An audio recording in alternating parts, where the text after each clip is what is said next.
Hello and welcome back to my channel. This is episode 6 of my marathon training series.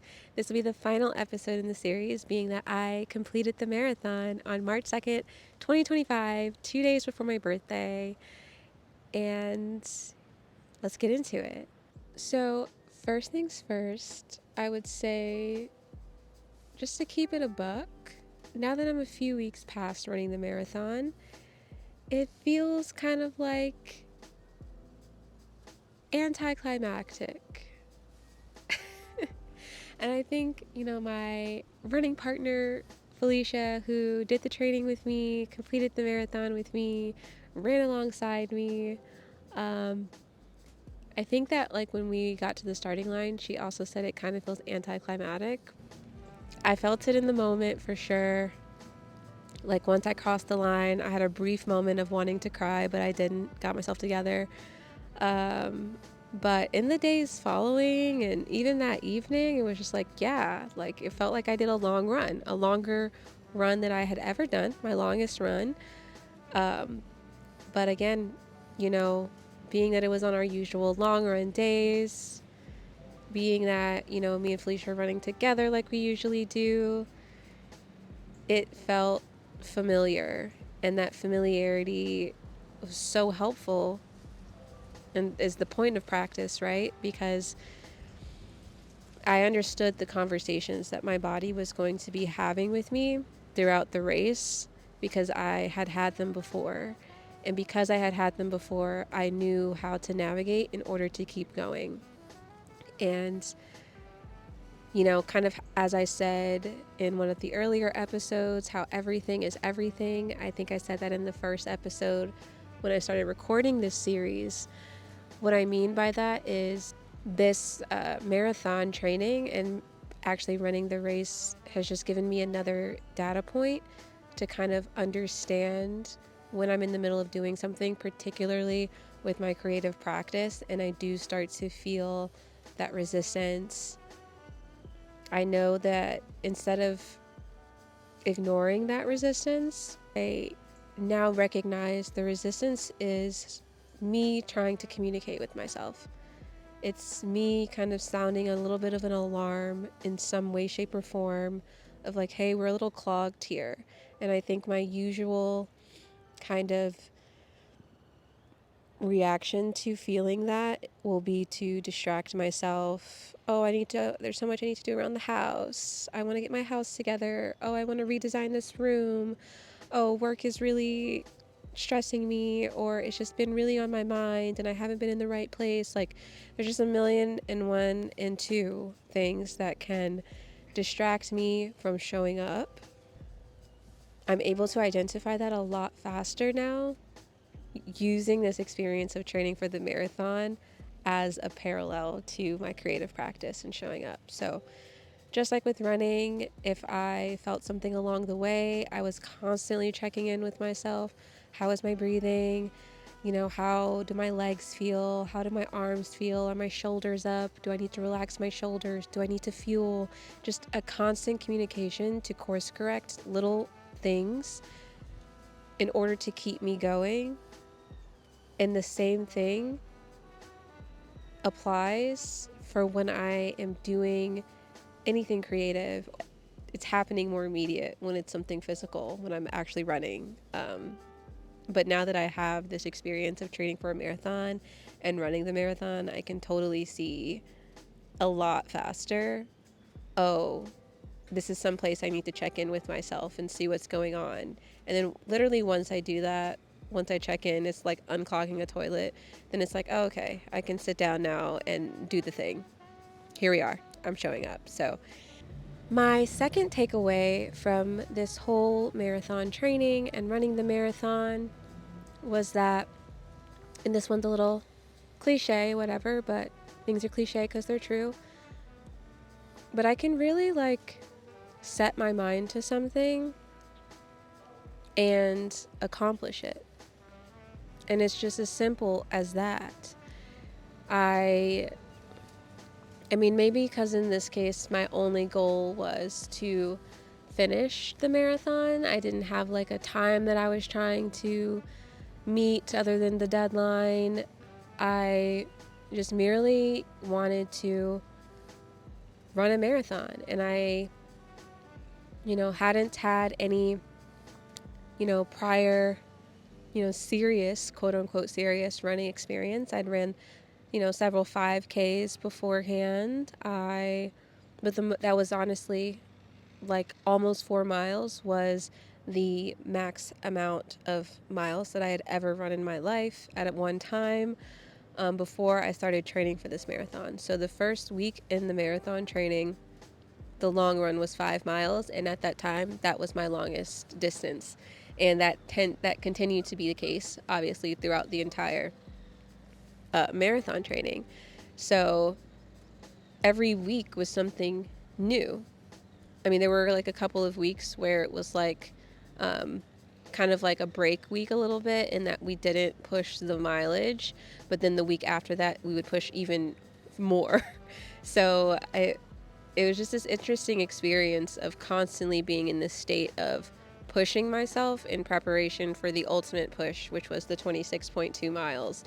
And being that prior to this experience, and prior to me, I would say prior to me starting like running for fun in 2021 in general, was that I'd never had any desire to run for fun, and I never had any desire to run like a marathon or a huge distance. So probably, shout out to the Ritual podcast for just influencing me and introducing me to endurance sports and planting these seeds in general. But it's really encouraging. Again, I'll use the term like data point, which is very much my work brain for me. But it is true. It's like when I have these experiences, it's like these instances that I can point to where I didn't really know how I was going to do it, or because it was something I'd never done before, and I didn't necessarily understand or know the details of the how, just that I want to do this thing. And then I show up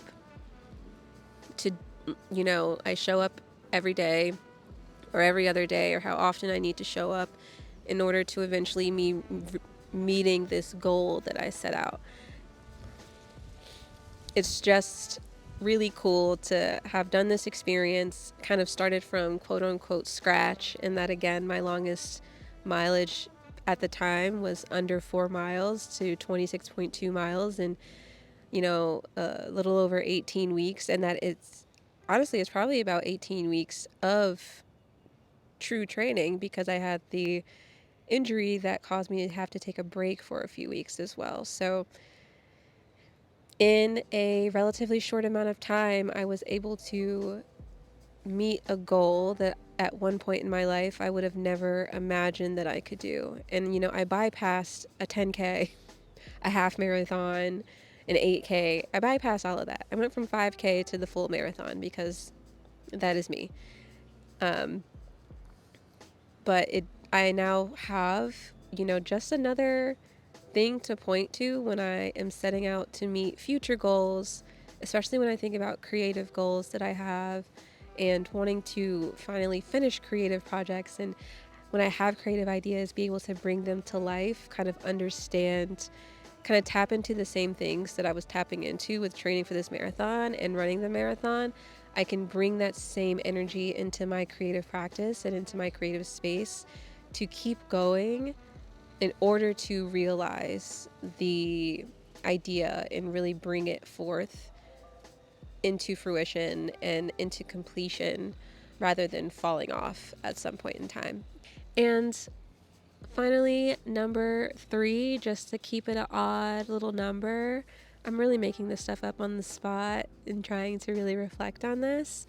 I would say my number 3 takeaway, or my third and final takeaway from this whole experience, is that I'm going to run another. I know I kind of talked about a little bit about, well, in the first thing, I mentioned that it felt anticlimactic, and I think I've seen like things on social media where it's like the hangover, the marathon hangover. I felt like I had the hangover kind of yeah, I definitely had the hangover. Um, and literally the next day, and my running partner as well sent me a race the next day, or in the next 2 days too. Was just like, I was like, okay, I did it. What's next? Like, it's so interesting how you reach a mountaintop and then there's always greater heights that can be met.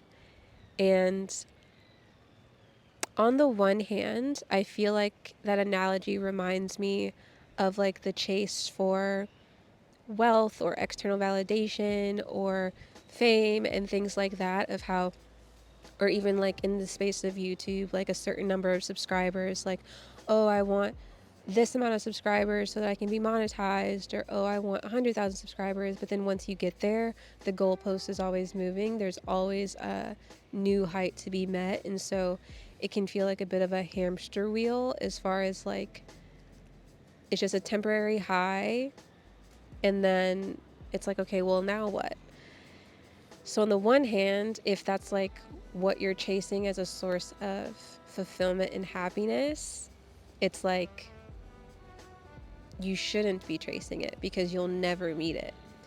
But on the other hand, and the way that I'm actually thinking about it in this moment, is that it feels just like I've tapped into a deeper journey that I can take. So this feels like a milestone, but like I'm still living, thankfully I'm still breathing, I'm still moving, and it's like it doesn't feel like I need to meet another height or another goal to be fulfilled, but it's more like for fun, of like, oh, what else can I do now? How can I push my limits now? Like this I've unlocked this level, like if I'm playing Super Mario Bros. Or something, like I've unlocked this level, I've gotten to this checkpoint, I beat Bowser here, but oh look, there's another castle that I can do, there's another challenge that I can do that's ahead. And everything that I've done before is now serving as reminders that I can do it, it's serving as lessons that I can take away that I can do it, it's serving as, fuel that I can do it. And I'm just really honestly excited about whatever I set a goal in next, whatever my next project is. Honestly, it's high key, this Artist Way, um, the Artist Way journey in 12-week program, which is it's not a physical feat, it's a creative feat. But again, everything is everything. So yeah, that was my third takeaway. I said, I'm definitely going to do this again. Already haven't signed up yet officially, but going to do a marathon in October as well. So this isn't the last of it. This was just a notch on the belt that has unlocked all these other notches. It's like Russian nesting dolls that I am excited to set my sights on and, you know, continue to grow, go deeper, and accomplish things and just gather all of the data that I need as proof that anything I want to do, I've already done it. I'm capable of doing it. If it's set on my heart to do, that means that it was divinely sent to me. And my responsibility is to show up. One, to say yes, to be willing, and then to show up and allow it to unfold in the way that it's meant to unfold. This marathon training, to kind of flash back to one of the earlier episodes when I said I felt like I failed, I did vocalize that my goal was to get through the training and run the marathon without injuring myself. So it felt like a really it felt like a setback, as I said in those previous episodes, that I did injure myself to the point where I could not run 5 miles, and it was less than a couple of months from the marathon. And I was able to take the rest that I needed and do what I needed to do to be able to get back into my training and then do it. And I didn't predict that, but it's just a testament to inevitably things are going to arise that I have no control over. And when those things happen, it's an opportunity again for me to dig deeper, have a conversation with myself, see what's arising in me and around me, and then from there kind of listen to my intuition about how I can best move forward, and what is this trying to tell me, what is this trying to show me, what is this trying to bring out of me. So yeah, this is the conclusion of my marathon training series. I set out to run a marathon August 2024, and in March 2025 I did it, my very first marathon. We can put a check on that, and more to come on the physical journeys, the creative journeys, the spiritual journeys that lie ahead. I am just so excited to see and experience what is next. So thank you for joining me on this series. Thank you for watching this video. Feel free to comment down below, like this video, like this series. Go back and watch the other videos in this series. I'll link the playlist down below if it interests you. It's a little bit different than other like marathon training content, and that is really just me doing it, yes, talking about it, yes, but this has really been a creative and spiritual journey as much as it was a marathon training journey for me. And I've really enjoyed reflecting on all three of those things through the lens of me running and training for a marathon. So thank you for bearing with me as I kind of fell off and then came back. And I will definitely catch you in the next one. See you soon. Love you. Bye.